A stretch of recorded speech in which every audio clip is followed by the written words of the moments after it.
As a member of Congress, I introduced a resolution that called for the protection of Hindus and religious minorities in Bangladesh, people who continue to be targeted and persecuted to this day.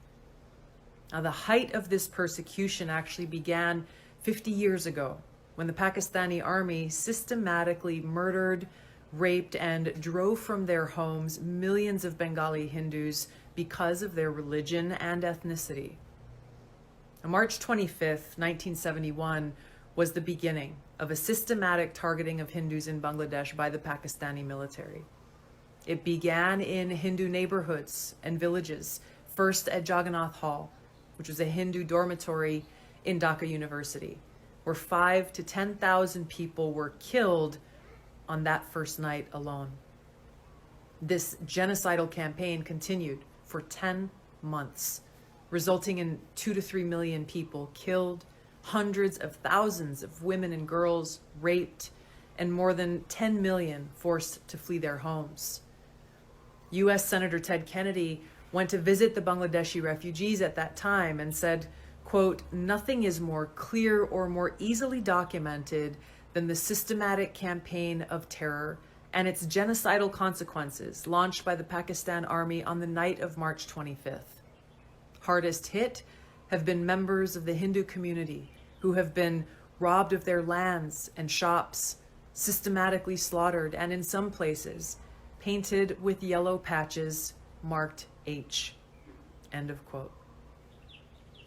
Now, the Islamist, not to be confused with Islam, the Islamist persecution of Hindus and other religious minorities in Bangladesh didn't end with Bangladesh's independence. That campaign continues to this day with horrific targeted attacks, murders, homes being burned down, and families who continue to be forced to flee. In the early 1900s, Hindus made up roughly 33% of the Bangladesh population. Because of this persistent Islamist campaign targeting Hindus, just 8% of Bangladesh's population are Hindus today. Just a few days ago, in Bangladesh, hundreds of hardline Islamist extremists attacked Hindu temples, destroyed a train, set fire to government buildings, the press club, and public buses, leaving dead and injured behind.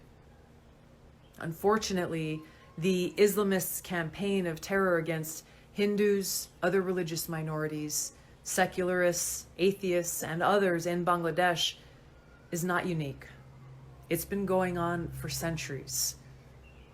And prior to U.S. regime change wars in Iraq, Libya, and Syria, which either toppled or weakened secular authoritarian leaders who protected religious minorities from Islamist jihadists, there were 1.5 million Christians in Iraq and 2.2 million in Syria.